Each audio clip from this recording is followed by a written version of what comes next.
Hey friends! Today we're taking a look at the demo for Luma Island and asking the greatest question of all. Is it good? We'll talk about the good, the bad, and I'll give my overall impression of the game so far. Luma Island is a 3D island farm building sim with surprisingly good depth and visuals. I love checking out new and upcoming games, so like and subscribe for more classic Ezlilyy content. Your support means the world to me.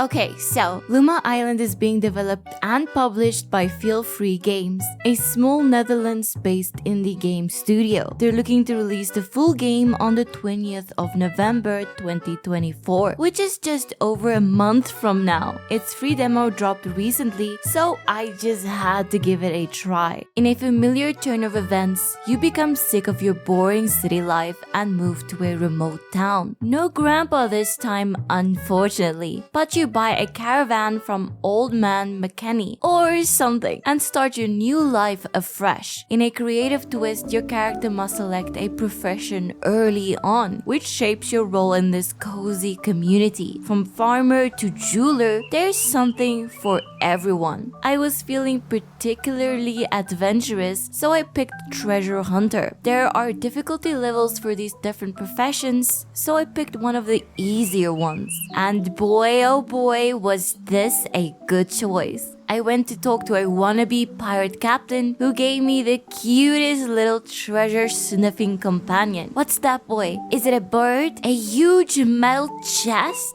Good dog. Each profession gets different quests to follow and complete. The treasure hunter has to do a spot of magnet fishing to hook some treasure and then process these catches to get enough of a certain item. I was on the brink of achieving this, but got distracted by a nearby cave and ran out of time. This demo only lets you play 4 days, and I think it's a good sign that I was left wanting much more. I can really see myself doing 100 days of Luma Island on release, so let me know if you guys would like to see that.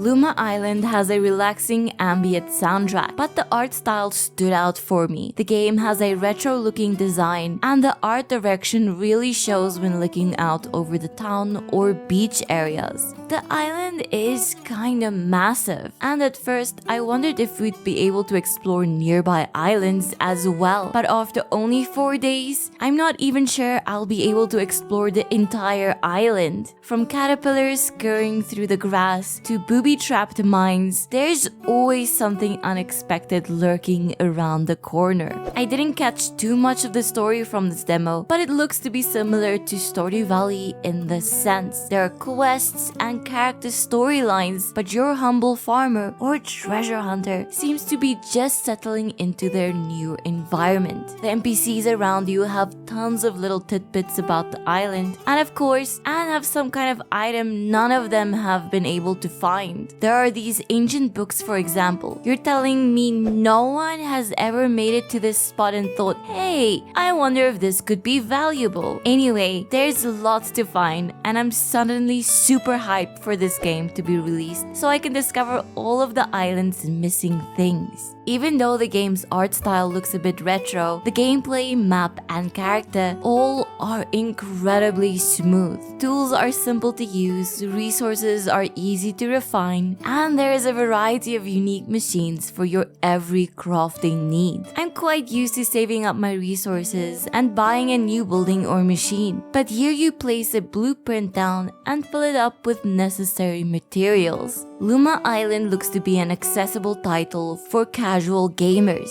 and a lot of this accessibility is thanks to its unique profession system. Those who like to farm and decorate can try the cooking or fishing profession, whereas the more adventurous types can go for blacksmithing or, of course, treasure hunting. Best of all, fishing is easier than ever. Your bait determines what you catch, and you simply drag your hook through nearby bubbles for a guaranteed catch. 10 out of 10 would fish again. There are a lot of good things to say about this demo, but let's quickly cover a few things I found a bit lacking. The map is basically non-existent. I struggled a bit to find the seaman at the docks, but that was nothing compared to the struggle to find my way back to the farm. There's a map button, but it's way too zoomed out. Maybe there's a way to zoom in, but I didn't see it. This might seem minor, but with the ability to turn your camera into this 3D paradise, it's quite easy to lose your bearings. And that's just the town. Your actual farm has a sprawling forest and beach joined to it. I may just go treasure hunting and never return. I guess that's the only downside of having a whole island to explore. You could actually get lost in the wilderness. Kinda makes me wish my dog friend could understand the command for